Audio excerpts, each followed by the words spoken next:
सहना भवतु सहनौ भुनक्तु सह वीर्यं करवावहै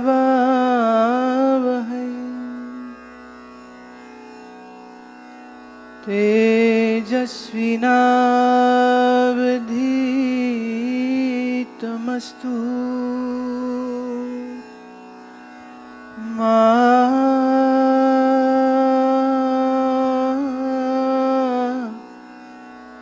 विद्विषावहै।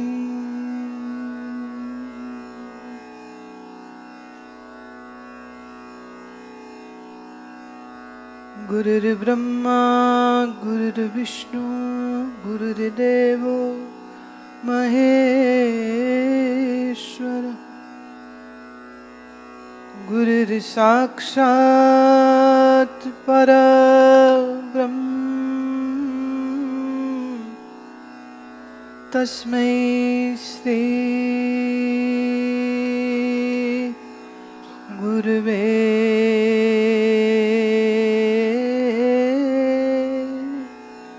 नमः।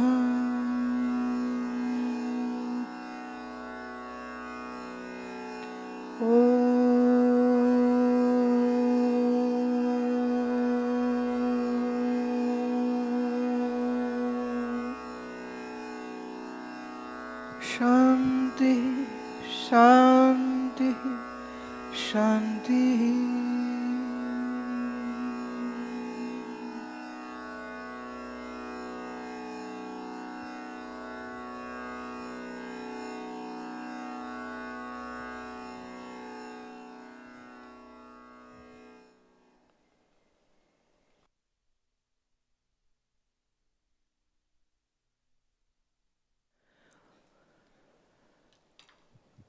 पहली कला का 30वां प्रश्न।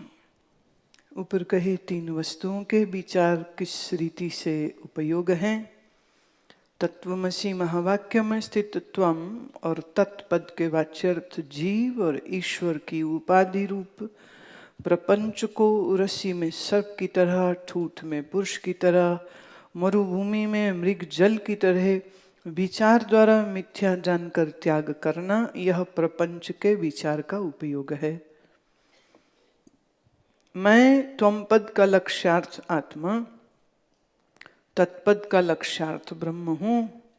इस रीति से ब्रह्मात्मा की एकता का विचार कर सत्य जानकर अवशेष रखना, यह मैं कौन हूँ और ब्रह्म कौन है, इस विचार का उपयोग और फल है। तत् त्वम असि, 2 आए, तत् और त्वम। तत् को अगर हम अंग्रेजी भाषा में करें तो होगा दैट,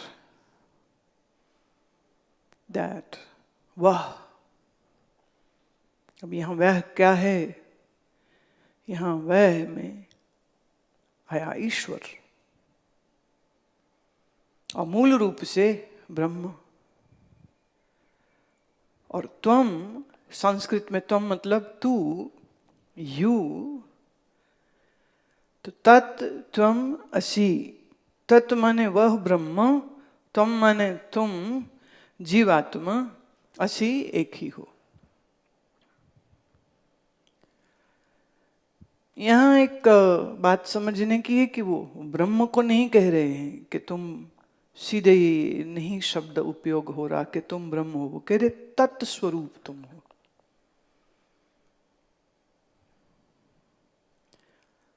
तत्व में 2 चीजें आती हैं, एक उसका वाच्य अर्थ, एक उसका लक्ष्य अर्थ। 2 कुछ दिखा के कुछ का इशारा करना, दिखा ये रहे हैं, लक्ष्य कुछ और है। लक्ष्य कुछ और है, दिखाया कुछ और जा रहा है।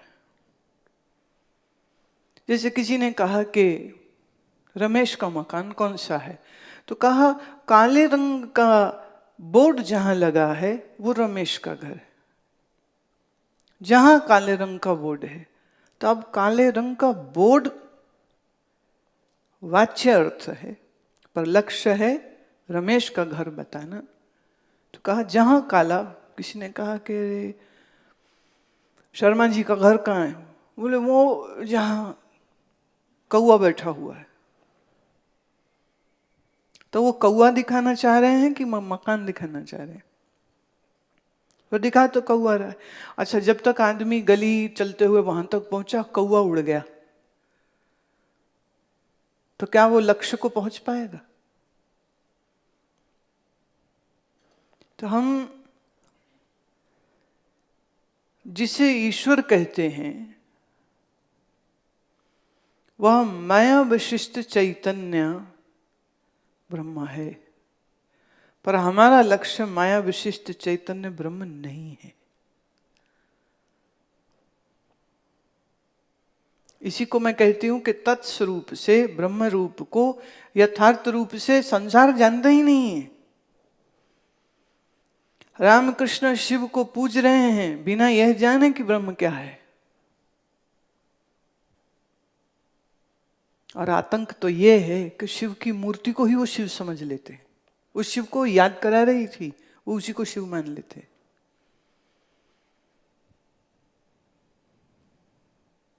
शिव हैं या अन्य जो भी देव हैं। अब कृष्ण बोलते हैं गीता में, यो माम पश्यति सर्वत्र, मैं तो सर्व हूं। लेकिन लोगों ने कृष्ण की मूर्ति बनाई और कहा यही कृष्ण है बस अब, और वो वृंदावन में रहता है। तो हम कहाँ पड़े हुए हैं इन शहरों में अपने? वहां जाओ, वृंदावन ही पवित्र है। और कृष्ण क्या कह रहे हैं? यो माम पश्यति सर्वत्र।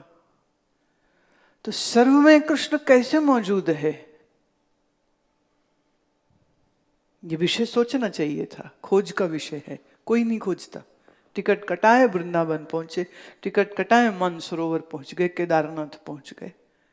फिर कह दूं केदारनाथ है तो तपस्थली है, एक समय में यहाँ तप किए हैं। जैसे बद्रीनाथ है तो नर रूप से अर्जुन और नारायण उनके संग दोनों मित्रों ने वहां तपस्या करी थी। केदारनाथ में भीमसेन ने तपस्या करी थी। आदि शंकराचार्य वहां रहे, उन्होंने पुनः स्थापित करा। और वहां फिर कोई 400 वर्ष पूर्व वहां के एक उत्तराखंड के एक राजा ने वो इमारत का निर्माण कराया था। पर ये घटना तो बिल्कुल अभी की है। भीम कब हुए? बहुत समय पहले। जो आंकड़ा अभी निकल के आ रहा है तो वो करीब करीब कृष्ण का काल तो 35,000 वर्ष पूर्व का है। और अजब बात यह है कि श्रीमद् भागवत में भी बद्री का, केदार का जिक्र है। योग वशिष्ठ में भी बद्री का, केदार का जिक्र है। वेद व्यास जब हुए हैं तब ये योग वशिष्ठ की रचना हुई है। रामकृष्ण से पहले हुए हैं। तो प्राचीन हम जितने ग्रंथ देखते हैं उनमें भी इन सब की चर्चा है। तो माने इस देश में शिव की उपासना और विष्णु की उपासना सबसे प्राचीन है। Oldest temple found on this earth have been Shiva temple. पर वह शिवलिंग शिव नहीं है, पर वह शिवलिंग शिव का स्मरण कराता है। तो जिसे आप शिव कह रहे हो, जिसे आप विष्णु कह रहे हो, तो मोटे तौर पे कहें तो तुम इसी को ईश्वर कहते हो। सारे अवतार विष्णु के हैं और जहां जहां विष्णु के अवतार हुए वहां समय समय पर बीच बीच में शंकर जी भी आ जाते हैं। जैसे वृंदावन में भी आए हैं, गोपेश्वर मंदिर बना है उस स्मृति में, जब महाराष्ट्र में वो आए हैं। बड़ी अद्भुत बात है ये भी। आप स्थूल आप सूक्ष्म, ये कला है। योगी इस कला को जानता है, महादेव उस कला को जानते हैं। तो चाहे तो स्थूल शरीर से प्रकट होवें, चाहे तो न प्रकट होवें। बहुत पहले किसी जमाने में महादेव हुए थे, ये बात ही झूठ है। योगियों के विषय में ये बात कही ही नहीं जा सकती। जैसे ये पृथ्वी जल अग्नि वायु आकाश बने रहते हैं, इसका कुछ चेंजेस होती हैं, कुछ विघटन होता है फिर बन जाता, फिर विघटन होता फिर बन। ये हमारी धरती अरबों साल पुरानी है। तो जैसे पंचभूत बने रहते हैं, चेंज होते रहते हैं, ऐसे ही ये योगी भी बने रहते हैं। बस जब चाहे तो चेंज कर लेते देह को, चाहे रखे चाहे ना रखे। चूंकि उनके पास यह क्षमता है इसलिए हमने उनको ईश्वर कहा। पर वेदांत ईश्वर शब्द का बिल्कुल दूसरा अर्थ करता है। माया में सच्चिदानंद व्यापक का जो प्रतिबिंब हुआ, तो माया ब्रह्म का प्रतिबिंब, ये ईश्वर की अस्तित्व हो गई। तो जिसे हम ईश्वर कहते हैं तो उसमें माया भी है, उसमें ब्रह्म भी है। जैसे सूर्य तो ऊपर है, तालाब में सूर्य हमको दिखा तो सूर्य तालाब में आ थोड़ी गया, पर दिख रहा है, इसे हम प्रतिबिंब बोलते हैं। बिंब मूल वहां, प्रतिबिंब यहां। तो आभासवाद की प्रक्रिया से, आभास माने प्रतिबिंब, रिफ्लेक्शन की प्रक्रिया से ईश्वर को समझाया गया। माया में जो प्रतिबिंबित ब्रह्म हुआ तो उसी का नाम ईश्वर है। और वेदांत में हम उसे कहते हैं माया विशिष्ट चैतन्य। है तो चैतन्य स्वरूप ब्रह्म, पर माया की विशेषता संग लग गई। जैसे आप लॉयर हैं, पर अगर काला कोट नहीं पहना और वो टाई नहीं गले में रखा तो हाउ वुड एनीबॉडी नो? उसकी पहचान कैसे होती है? कोई वकील है, उसका काला कोट, काला कोट पहने तो हम कहेंगे लॉयर। अच्छा कोई डॉक्टर है तो उसका स्टेथोस्कोप और उसका वाइट कोट, एंड ऑब्वियसली उसकी एमबीबीएस की अकल। तो ये विशेषण हो गया ना। What differs a common person to a professional is one is his get up, the dress. Obviously education तो है ही, तभी तो डॉक्टर इंजीनियर सीए हुआ। तो ब्रह्म के साथ जब माया की विशिष्टता जुड़ जाती है तो उसी को ईश्वर कहते हैं।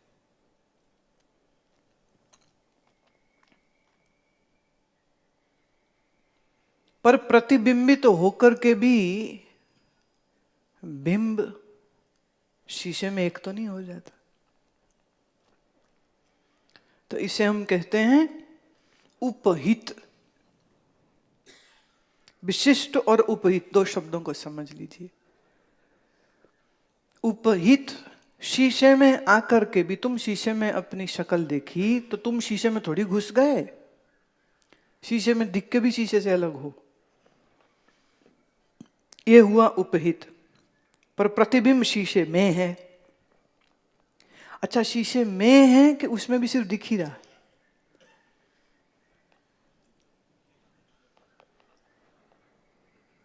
तो माया विशिष्ट चैतन्य माने माया सहित ब्रह्म को हम ईश्वर कहते हैं। और माया उपहित चैतन्य माने माया को हटा के, माया से परे, माया से ऊपर, ये हुआ ब्रह्म का शुद्ध तत्व स्वरूप। तो समष्टि में देखे तो माया, पर जब व्यष्टि में आए तो इसी को हम कहते अविद्या। तो अविद्या में जो चैतन्य प्रतिबिंबित हुआ उसका नाम हुआ जीव।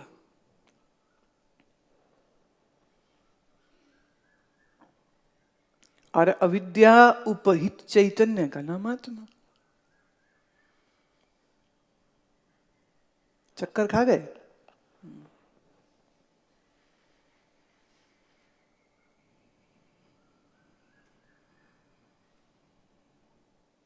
माया उपहित, माया विशिष्ट चैतन्य का नाम ईश्वर। और जिसे हम जीव कहते हैं वह जीव में अविद्या लगी है और ईश्वर में को माया लगी है। अब अविद्या का स्वरूप ये है, अंधेरा है, जहां लग गई तो अंधेरा, अज्ञान, आवरण सब हो जाएगा। माया है सत्व गुण, इसलिए ईश्वर माया वाला होके, माया का गुण क्या है? सत्व गुण। तो इस कारण उसको अपना स्वरूप कभी नहीं भूलता, जीव भूल जाता है। शीशे में तुमने अपने आप को देखा। Now this is going to be a very cinematic thing which I am going to speak, so be very very aware and attentive. आपने अपने आप को शीशे में देखा, शीशे में जो प्रतिबिंब था वो प्रतिबिंब उसमें से निकल के सामने आके आपके खड़ा हो गया। तो ये दो हो गए, एक तुम, एक तुम्हारा प्रतिबिंब। और किसी मैजिकल पावर से ये जो प्रतिबिंबित तुम हो, ये सब जगह घूमने लगा, यहां वहां जाने लगा, यहां वहां जाके कुछ बहुत कुछ करने लग गया। मूल यहीं बैठा है।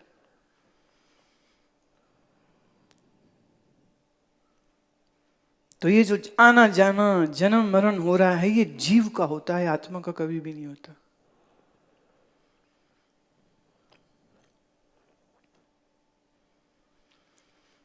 जीव अविद्या वाला है, अविद्या अंधकार वाला है। अविद्या का काम ही है पर्दा। पर्दा मतलब तुम खुद ही को भूल गए तुम कौन हो।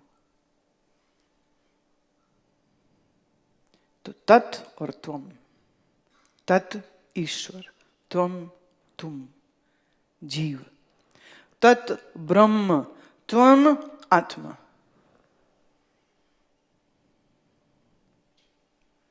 अब ये तत्व में जो माया है और इधर जीव में ये जो अविद्या है, तो माया और अविद्या को कह सकते हैं छोटी और बड़ी। माया बहुत बड़ी, अविद्या छोटी, पर प्रकृति एक सी ही है। थोड़ा भेद ये है, अविद्या में तमोगुण अधिक है पर माया में सत्वगुण है। इसलिए ये सत्वगुणी ईश्वर को हमेशा ही याद रहता है कि वो कौन है। तो राम है तो उनको भूला थोड़े ना कि मैं कौन हूं। गुरु नानक को कभी भूला कि वो कौन है? इसलिए गुरु नानक का कोई गुरु नहीं, सप्त ऋषियों का कोई गुरु नहीं, वशिष्ठ, अंगिरा, मार्कंडे, इनका कोई गुरु नहीं। ये जन्म से ही स्वयं को जानते हुए प्रगटे हैं तो शरीर में, पर उन्हें अपना आप कभी नहीं भूला। ब्रह्मज्ञानी ही पैदा होते, पर जो साधारण जीव है वह अज्ञानी ही पैदा होता है।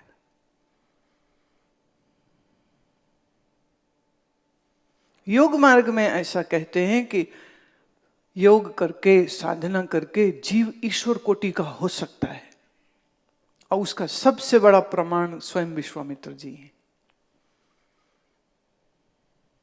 स्वयं विश्वामित्र साधारण थे, क्षत्रिय थे, राजा थे, पर फिर तप तपस्या करके, शास्त्रों को अंगीकार करके, घोर तप करके, ब्रह्म विद्या प्राप्त करके ऋषि पदवी को प्राप्त हुए, फिर ब्रह्म ऋषि हुए। तो योग कहता है, योग साधना तुम जीव को ईश्वर में बदल सकती,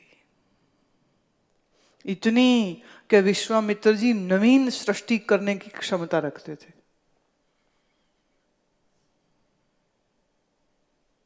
तो उन्हें बड़ी मुश्किल से प्रार्थना करके समझाया गया कि आप ये कार्य मत करिए, प्रकृति का असंतुलन हो जाएगा।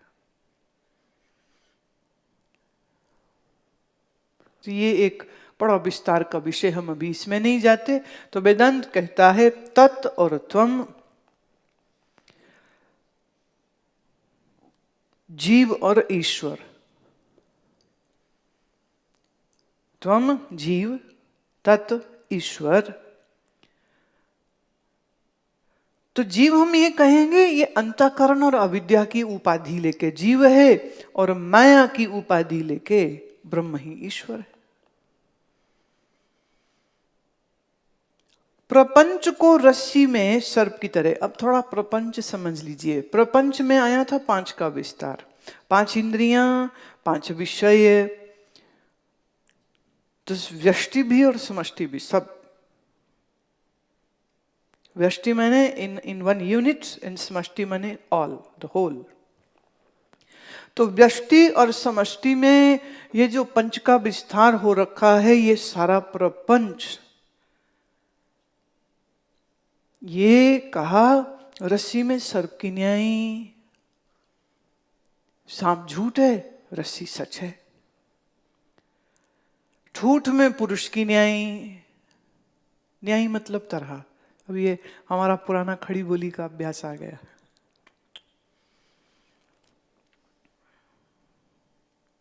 ठूठ मतलब आधा कटा पेड़, रात के अंधेरे में लगा, अरे कोई आदमी खड़ा है, ये पता नहीं चोर है, ये पता नहीं लूटेगा मुझे, ये क्या करेगा। तो तुम डरते डरते डरते उस अंधेरी गली में आगे बढ़ते चले गए। जब ठीक उसके पास गए तो देखा, अरे तो पेड़ है।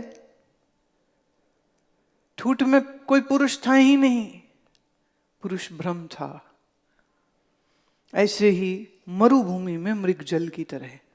कभी रेगिस्तान में आप गए हों तो दूर देखें तो धूप के कारण गर्म और ठंडी हवा का जो मिश्रण होता है, उससे एक भ्रम उत्पन्न होता है कि वहां पानी है।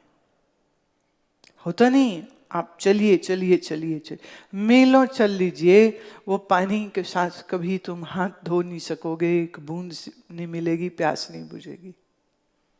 तो मरुभूमि, मरु माने रेगिस्तान, रेगिस्तान में जल जैसे दिखाई देवे, ऐसे ही ये सारा प्रपंच ब्रह्म में दिखाई दे रहा है, अनहुआ दिखाई दे रहा है। Doesn't exist and still is being seen, and कितना ठोस लगता है।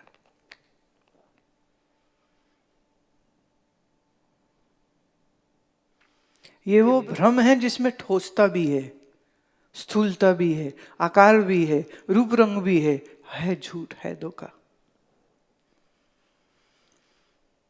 तो विचार का जो स्वरूप है और विचार का उपयोग क्या है, सो बता रहे हैं। विचार का उपयोग करो कि ये जीव कौन है, ब्रह्म कौन है, प्रपंच क्या है।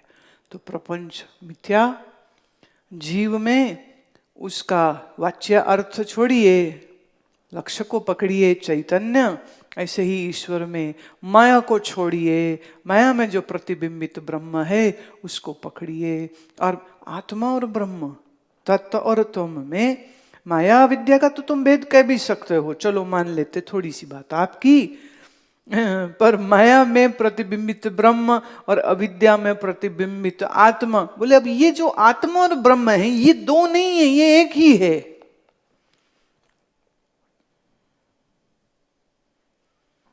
व्यष्टि में जिसको हम आत्मा कह रहे हैं, समष्टि में उसी को ब्रह्म कहते हैं।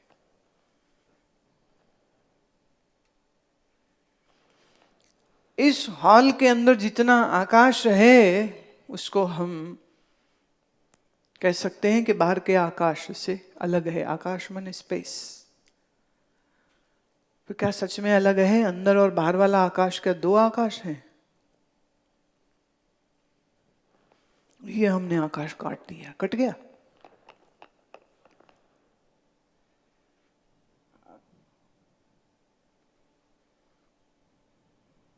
इस आकाश को हम बांट सकते हैं। आपने दीवार खड़ी करी तो एक इल्यूजन पैदा हो गई, चार दीवारी बन गई, पर इस दीवार में भी स्पेस है। तभी तो कील ठोको लग जाता है, स्पेस है तो गया अंदर। It's not solid solid, it's very much पेनिट्रेटेबल।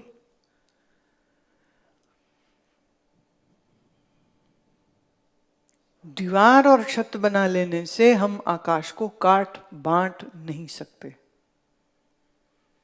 ऐसे ही एक अंतःकरण से वह ब्रह्म काट बांट नहीं होता है। जिसे तुम फिलहाल के लिए मैं कह रहे हो, यह मैं जीव मरुभूमि में मृग जल की तरह मिथ्या दिखता है पर है नहीं। तो फिलहाल जिस मैं को तुम मैं कहते हो वो मैं भ्रम है नहीं।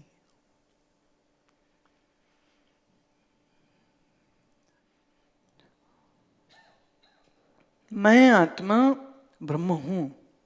जब हम कहते मैं आत्मा ब्रह्म हूं तो आप जिसको देखिए, अब एक्चुअली इट इज रेपिटेशन। मैं आत्मा, आत्मा भी तो, आत्मा का अर्थ क्या है? मैं। तो अगर ऐसे हम आत्मा को अनुवादित करके हिंदी में बोले तो वाक्य हो गया, मैं ब्रह्म हूं। बात बनी कोई? इसलिए ऋषि कहता है सीधे छोटा, अहम ब्रह्मास्मि। फिर एक ने कहा भी अहम और ब्रह्म तुमने फिर दो बना दिए क्या? वो कहते अच्छा चलो थोड़ा इसको और स्पष्ट करते हैं, और वो होगा प्रज्ञानम ब्रह्म, ज्ञान रूप ही ब्रह्म है। मैं चैतन्य ज्ञान स्वरूप हूं, बोले तो भी रिपीटिशन है। बोले कहना तो पड़ेगा ना, शब्द का उपयोग तो करना पड़ेगा, इसलिए कहते हैं कि मैं आत्मा ब्रह्म हूं। इस रीति से ब्रह्मा, आत्मा और प्रपंच, इन तीन का विचार करना आवश्यक है। इसके अलावा और कुछ सोचना कुविचार है। कुविचार से अविद्या बढ़ेगी, विचार से अविद्या जाएगी। चुन लो तुमने क्या करना।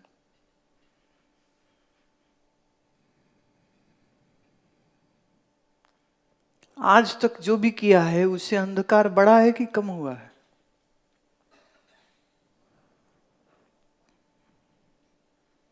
दस घंटे नौकरी कर रहे हैं, कलम घिस रहे हैं, ज्ञान बढ़ रहा है क्या ज्ञान बढ़ रहा है?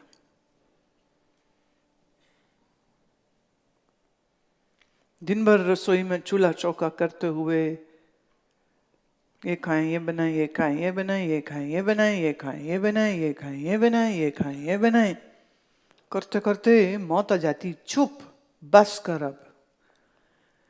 और अजब बात है, जो बंदा मर जाता है फिर उसके घर वाले कह रहे होते क्या खाएं, सब लोग आएंगे, क्या बनाएं, क्या खाएं, क्या बनाएं, क्या खाएं, वो कल चलते ही रहते।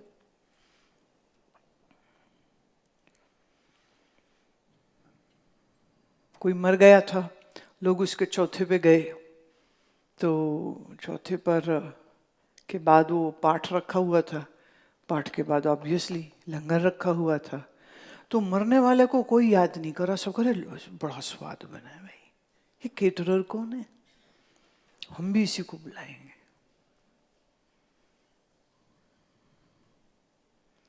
क्या खाए क्या बनाए, क्या खाए क्या बनाए, ये अविद्या माया का प्रताप चल रहा है।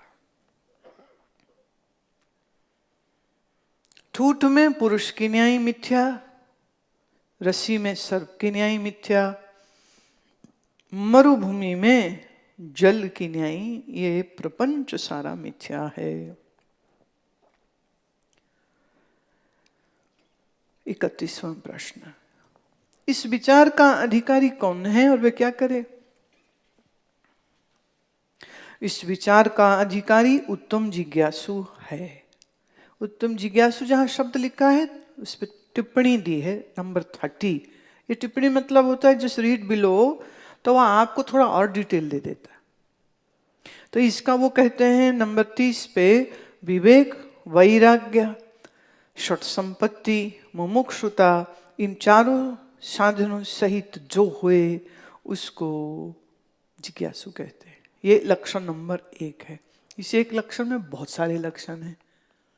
पहला है विवेक।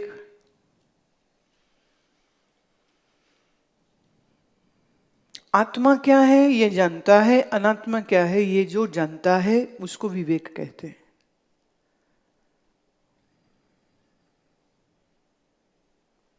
तुम कहोगे जब विवेक ही हो गया तो फिर बाकी तो कुछ चाहिए ही नहीं, पर नहीं।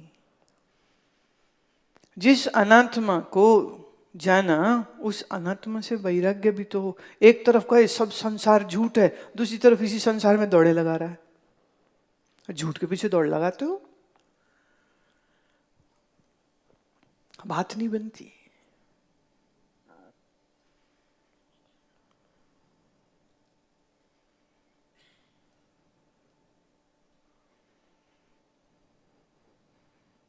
बुल्ले शाह की बड़ी सुंदर एक काफी है।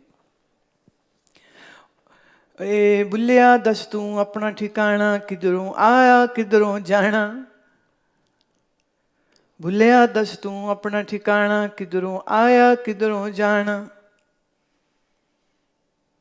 जो आज समझ ले बुल्लिया, कल पलक नू मर मुक जाना। विवेक, आज आज समझ ले, कल में तो मरेगा, मौत सिर पे खड़ी है, शरीर टूटने वाला है। ये शरीर बहुत गारंटी वाला नहीं है। ये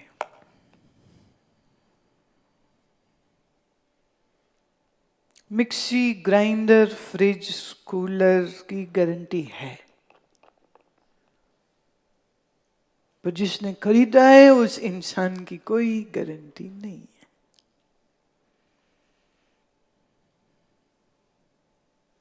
यह है वैराग्य।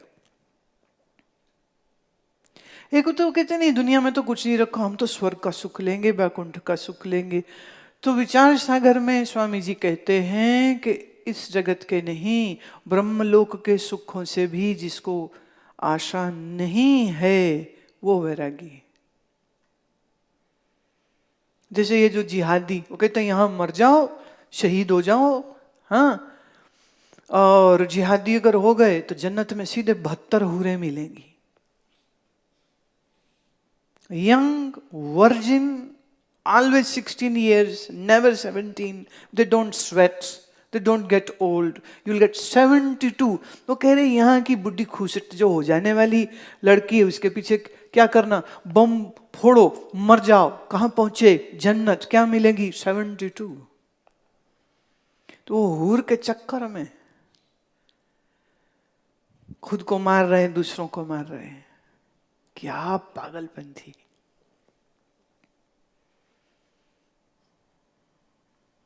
वैराग्य किसको कहते हैं?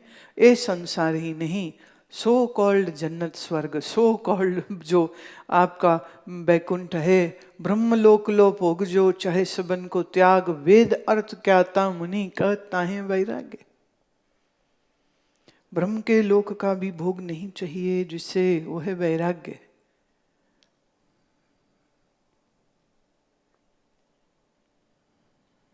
वैराग्य मतलब निरंतर अपनी देह को चिता की अग्नि में जलता हुआ देखे।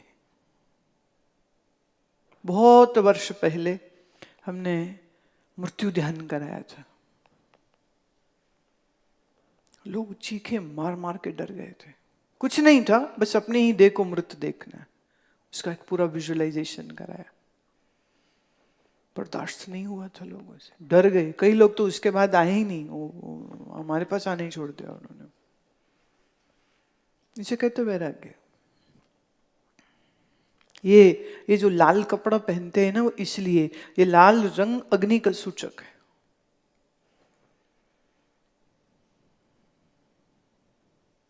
संन्यास माने हमने अग्नि धारण कर ली। अग्नि किसको धारण कराई जाती है? मुर्दे को।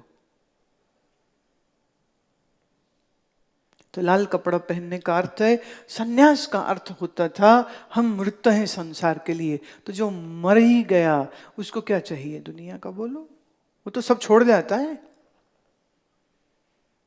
विवेक, वैराग्य, षट संपत्ति हो जिसमें। षट संपत्ति मैं सार में बोलूंगी अभी। सम, दम, श्रद्धा, तितिक्षा, समाधान, उपराम। वैराग्य की श्रेष्ठतम अवस्था उपरति, ना राग ना द्वेष, दोनों ही नहीं है, दोनों से छूट गया।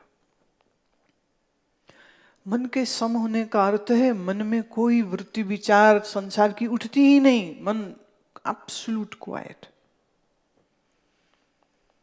अब बताइए मुझे, समता क्या बिना योग के हो सकेगी? समाधान की अवस्था माने समाधि की अवस्था क्या बिना योग के हो पाएगी? तो जो ये वेदांती बोलते हैं कि हमें योग की आवश्यकता नहीं है, वो वेदांत को ही समझते नहीं है। जिसने योग को सिद्ध किया है वो ही वेदांत का अधिकारी है।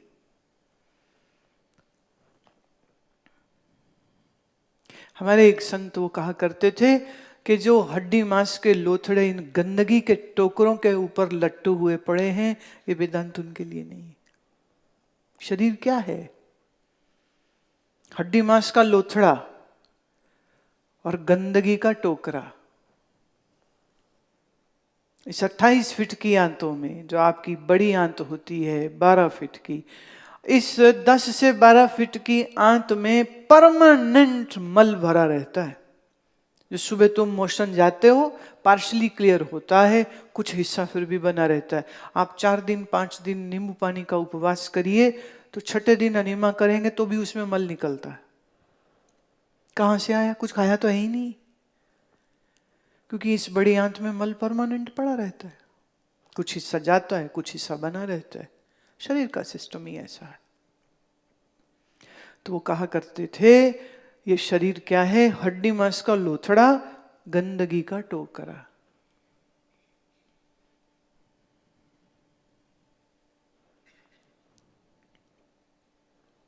तो वैराग्य, षट संपत्ति और मुमुक्षुता। मुमुक्षुता अर्थ मोक्ष की तीव्र इच्छा। मोक्ष माने मैं बंधनों से आजाद हूं, और बंधन किसी और ने तो डाले नहीं, तुम ही ने डाले।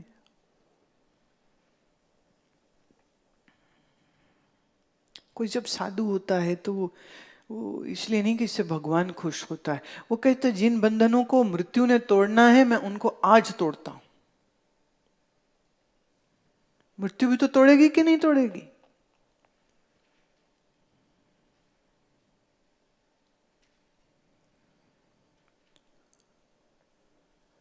टर्मिनली कैंसर जिसको हो जाए, जो टर्मिनली इल है, जो लास्ट स्टेज कैंसर पे हुए, उसको कोई कहीं शादी कर ले, वो करना चाहेगा? आखिरी श्वास अभी छूटा, वेंटिलेटर पड़ा हो, उसको कोई कहे भाई तुम शादी करने चलो, फिल्म देख के आते हैं और शॉपिंग करके आते हैं, कोई डायमंड खरीद लो, कोई सब्यासाची का ड्रेस खरीद लो, कोई जे वलाया का ड्रेस ले लो, कोई डिजाइनर घड़ी ले लो, कोई गुची अरमानी का सूट ले लो, चल तुम्हें कन्वर्टिबल कार लेके देते, और वो वेंटिलेटर पे है। चाहेगा क्या? मृत्यु हर चीज से छुड़ा देगी। तुम चाहो ना चाहो, सब छूट जाएगा, सब छूट जाएगा।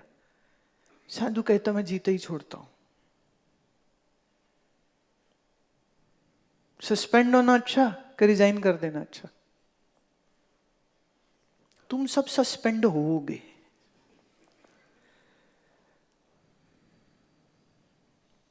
साधु कौन जो कहता है आई रिजाइन? अब तो वो काम करेंगे जो काम करने के लिए जीवन है। तो गुरु के लिए, ज्ञान के लिए, माने मैं ब्रह्म और प्रपंच तीन ही अगर विषय विचारणीय है तो मैं यही 3 करूंगा, बाकी कुछ करना ही नहीं। मुझे माता जी ये गाया करती थी, वो गाने भजन होते थे जी, हम लोग गाने गाते थे। दुनिया कहती थी गाने, हम तो सत्संग हो रहा था, ये तो सत्संग में गा रहे थे हम लोग। ये कैसा सत्संग है, गाने गाते हैं इसमें? भाई ये तुम्हारी नजरिए का फर्क है। तो हम लोग पूरा ग्रुप शायद 20-25 लोग होते थे उसमें। तो संत जी गवाते थे, हम लोग सब गाते थे। जिस गली में तेरा घर न हो बालमा, उस गली से हमें तो गुजरना नहीं। जिस गली में तेरा घर न हो बालमा, उस गली से हमें तो गुजरना नहीं। ये हम लोग सब गा रहे होते थे। जिस गली में ब्रह्म नहीं, गुरु नहीं, वो उस गली में ही नहीं जाना, वो काम ही नहीं करना। मुमुक्षुता इसको कहते। तो जिज्ञासु का लक्षण दे रहे हैं। दूसरा लक्षण दिया, ब्रह्मविद, गुरु और वेदांत शास्त्र के वचनों में परम विश्वासी हो, कुतर्क कदाचित न करे। स्वरूप के जानने की तीव्र इच्छा वाला ऐसा अधिकारी ही उत्तम जिज्ञासु होता है।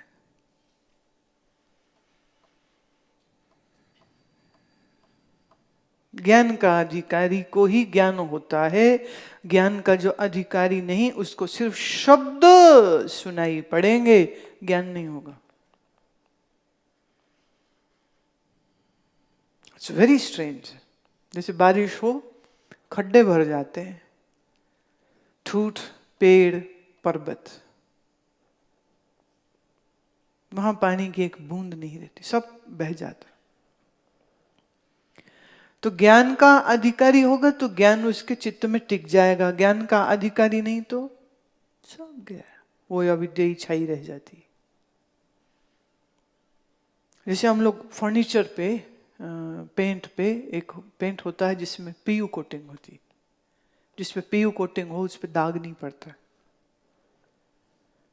तो अविद्या वो कोटिंग है जो आपको ज्ञान सुन के भी ज्ञान से वंचित कर देती।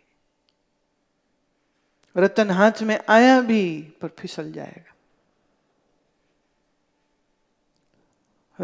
अमृत मिला भी। जैसे राहु ने छुप करके जब मोहिनी रूप से विष्णु अमृत दे रहे थे देवताओं को, तो राहु कहता अच्छा अब तू हमको वंचित करता है, तो वो चंद्रमा का रूप बना के आया और आके अमृत पीता है।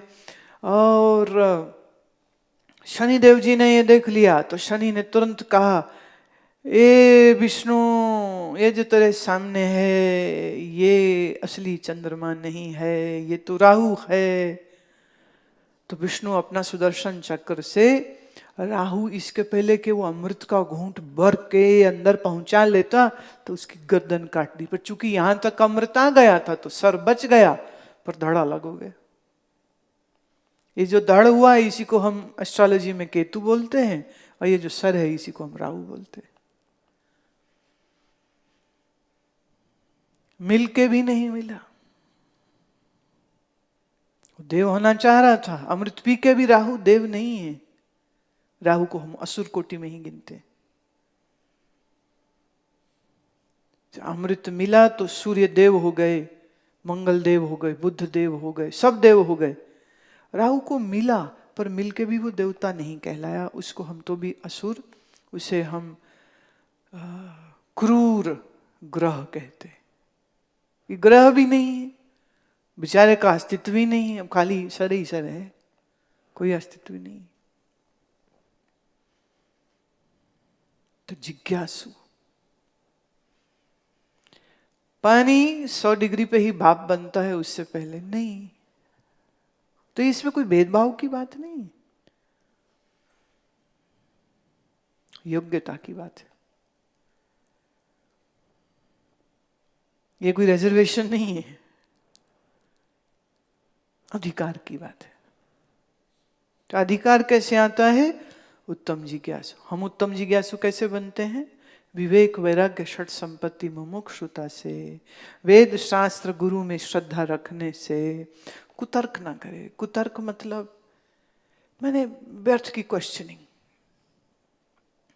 जैसे एक गुरु ने शिष्य को कहा, थोड़ी देर वहां बैठो, प्राणायाम करो। क्यों क्यों करूं? सांस आ तो रही है, लंबी लंबी क्यों लूं? गुरु कहते मौन हो जाओ। बोले क्यों? भगवान ने जीव दी, बोलू नहीं। कुतर्क मैंने व्यर्थ का प्रश्न करना, ऐसा क्यों, वैसा क्यों, ऐसा क्यों। सार्थक प्रश्न होना चाहिए, कुतर्क नहीं होना चाहिए।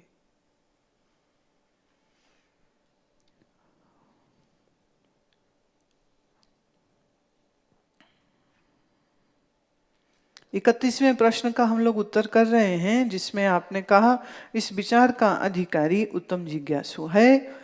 और दूसरा कहते हैं कि वह अधिकारी सदगुरु की कृपा से उपोद्घात आदि प्रक्रियाओं को विचार कर मैं ही आप ब्रह्म हूं, इस रीति से ब्रह्म आत्मा को अपरोक्ष जाने।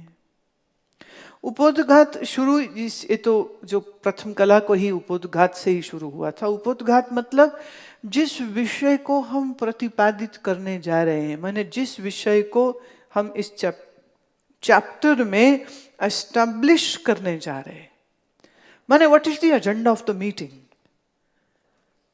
शास्त्रीय भाषा में उसे उपोद्घात बोलते। ये पूरे ग्रंथ का ऑब्जेक्टिव क्या है? एक ही है भाई, मैं ब्रह्म कैसे हूं ये जानना, दैट्स इट, और कोई नहीं है। तुमको ये सब पढ़ लेने से तुमको पैसे आ जाएंगे, तुमको शक्ति आ जाएगी, तुम्हें कुछ सिद्धि आ जाएगी, तुम हवा में उड़ने लग जाओगे, ऐसा कुछ नहीं होने वाला। तुम्हारी तीसरी आंख खुल जाएगी, तुम अंतर्यामी हो जाओगे, ऐसा कुछ नहीं होने वाला। एजेंडा है just one, to know who I am, to know who God is.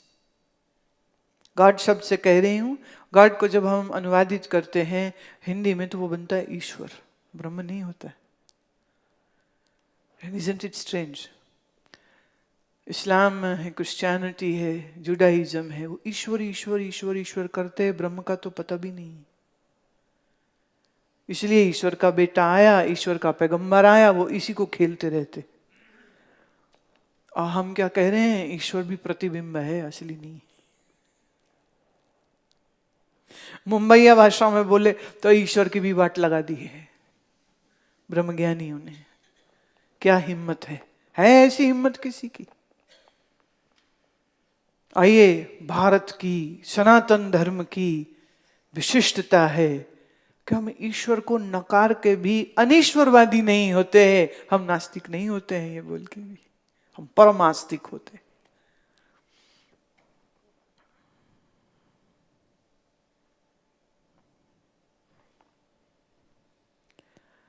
प्रश्न 32, इन प्रक्रियाओं का क्या नाम है? मैं ही आप ब्रह्म हूं, है ना, इसको जानना है तो उसके लिए प्रक्रियाएं चाहिए। तो वो कहते हैं ये प्रक्रियाएं ये होंगी, तो लिस्ट सुन लो। पहला, उपोद्घात जो चल रहा है। दूसरा, प्रपंच का आरोप और अपवाद। देह 3 का मैं दृष्टा, 4 में पंचकोशातीत, 5 में 3 अवस्था का साक्षी, 6 प्रपंच का मिथ्यापन, 7 आत्मा के विशेषण, 8 सच्चिदानंद का विशेष वर्णन, 9 अवाच्य सिद्धांत वर्णन, 10 सामान्य और विशेष चैतन्य, 11 त्वम और तत्पद का वाच्यार्थ और लक्ष्यार्थ और दोनों के लक्ष्यार्थ की एकता, 12 ज्ञानी के कर्म की निवृत्ति, 13 सप्त ज्ञान भूमिका, 14 जीवन मुक्ति विदेह मुक्ति, 15 वेदांत प्रमेय और 16 श्री श्रुति षडलिंग संग्रह। ये इन प्रक्रियाओं के नाम है। एक्चुअली आगे आने वाले 15 चैप्टर्स के नाम है ये, meaning each chapter is talking about one theory. First was introduction and agenda.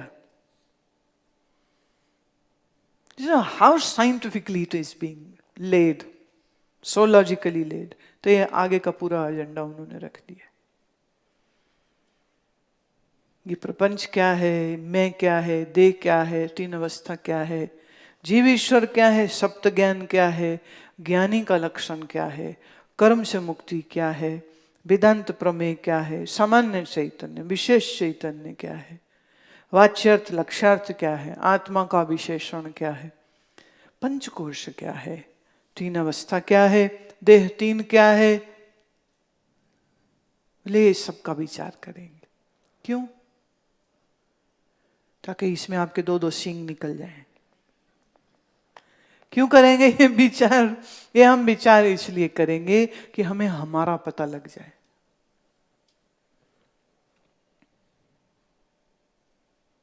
क्यों करेंगे विचार? जिससे स्वयं की खबर, वो जो बुल्ले शाह कह रहे ना, किधरों आया किधर जाना, ये वो प्रश्न का उत्तर दे रहे हैं। बुल्ले शाह तो यही गाता रह गया, की जाना मैं कौन, कभी बोले कभी किधरों आया किधरों जाना, असली चीज वो बोले ही नहीं। पर मजे की बात यह है कि असली चीज वो जानते थे। पर जिन लोगों के साथ वो घिरे हुए थे ना, वो खाली अल्लाह अल्लाह ही करते थे, अल्लाह नहीं ढूंढते थे। तो कोई राम राम करते थे और राम ढूंढते ही नहीं थे। तो जो ढूंढता ही नहीं वो पाता कुछ नहीं, जो ढूंढता है वो पा लेता है। कबीर कहते ना, जिन खोजा तिन पाइया गहरे पानी पैठ, मैं बौरी डूबन डरी रही किनारे बैठ। तो धर्म के ये झूठे पाखंडी सब किनारों में बैठ के, और गुरु नानक ने बहुत सारी बातें स्पष्ट करी अपने उपदेशों में, बहुत सारी चीजें समझाई। तो लोगों ने उस समझ को लेके आत्मज्ञान तो नहीं किया, उसकी वाणी का लेके पाठ शुरू कर दिया, चलो अखंड पाठ करते हैं। ये तो ऐसे हो गया मेन्यू का पाठ शुरू कर दे, दाल फ्राई, बटर चिकन, भिंडी मसाला, बिरयानी, मटर पनीर, मिक्स वेजिटेबल, दाल भिंडी मसाला, भिंडी आलू, मिक्स वेजिटेबल, बिरयानी, दाल भिंडी।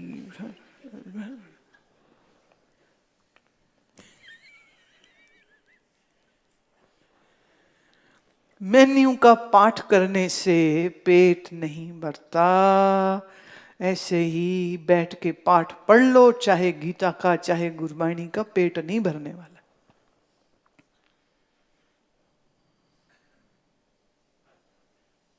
पर धर्म के नाम पे यही तो हो रहा है। कोई रामायण का अखंड पाठ कर रहा है, कोई गीता का कर रहा है, कोई ग्रंथ साहब का कर रहा है, और कोई वो कुरान मजीद के तिलावतें कर रहे हैं, बैठे रगड़े लगा रहे हैं, हिल हिल के पढ़ रहे हैं, हिल हिल के ला इलाहा इल्लल्लाह, ला इलाहा इल्लल्लाह। कोई हिले बगैर कर ले,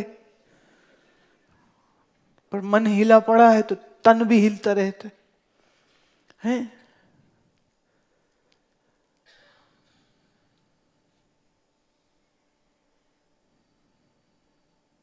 एक सूफी से किसी ने पूछा, अरे तू कुछ बोलता क्यों नहीं? वो इस प्रश्न का भी उत्तर नहीं दिया, वो फिर चुप है। फिर कहा, तू बोलता क्यों नहीं? तो उसने लिख दिया, कुछ आ गया है अंदर के चुप लग गई है।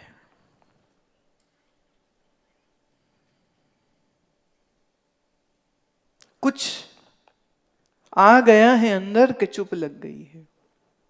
बोला फिर भी नहीं। पूज्य स्वामी प्रकाशानंद जी महाराज ने एक बार मुझसे कहा था, मैंने थोड़ी सी जैसे शिकायत सी नहीं करते अब अपने डैडी से कोई शिकायत जैसे करता है, ये है वो है, तो मैं उनसे शिकायत करी थी कि कैसे निकम्मे लोग मिलते हैं, कथा सुनते हैं फिर संसार में भाग जाते हैं। लाख बार कहो सुबह उठो नहीं उठते, लाख बार को आसन करो नहीं करते, लाख बार को भजन करो नहीं करते, तो क्या फायदा ऐसा बोलने का? बोलना ही नहीं चाहिए। तो बड़े शांत वो बैठे थे, मुझे कहते, ये सामने चट्टानें पड़ी हैं, मैं हाँ। कहते इनको ज्ञान करा सकती है, मैं नहीं। कहते वो सामने भेड़ बकरी देखी, मैं हाँ। बोले इनको ज्ञान करा सकती है, मैं नहीं। कहते ऐसे कुछ इंसान हैं जो भेड़ बकरी होते हैं, तो तू भेड़ बकरियों को ज्ञान कैसे करा सकती है? मैं अभी इंसान की काल में इंसान कहाँ मिलेंगे?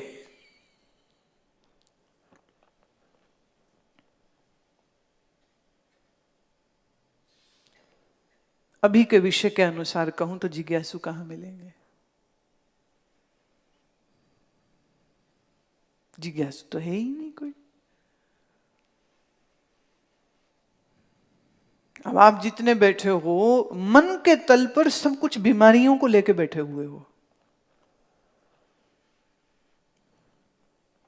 किसी को ज्ञान नहीं है इसका दुख है, और किसी ने कुछ ज्यादा ही पढ़ाइयां कर ली है तो अभिमान है।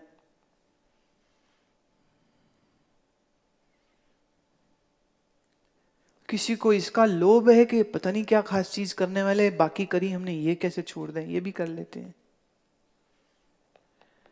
तो जानना इस लक्ष्य से नहीं है कि जान के मैं मोह रहित और बंधन रहित हूं।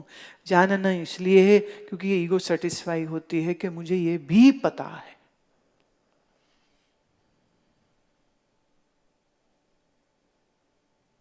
पर जिज्ञासु कह रहे हैं कि जिज्ञासु के लिए ये विषय है, दूसरे के लिए है ही नहीं।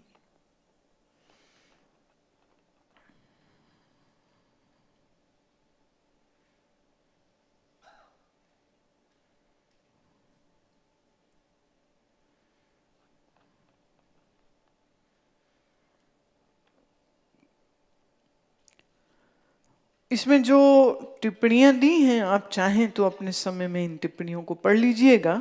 इस विषय में जितनी टिप्पणियां आई हैं थोड़ा थोड़ा और डिटेलिंग हो जाएगी, पर यहाँ करके पहला उपोद्घात जो है कला संपूर्ण होती है। इति श्री विचार चंद्र उदय उपोद्घात वर्णन नामिका प्रथम कला समाप्ता।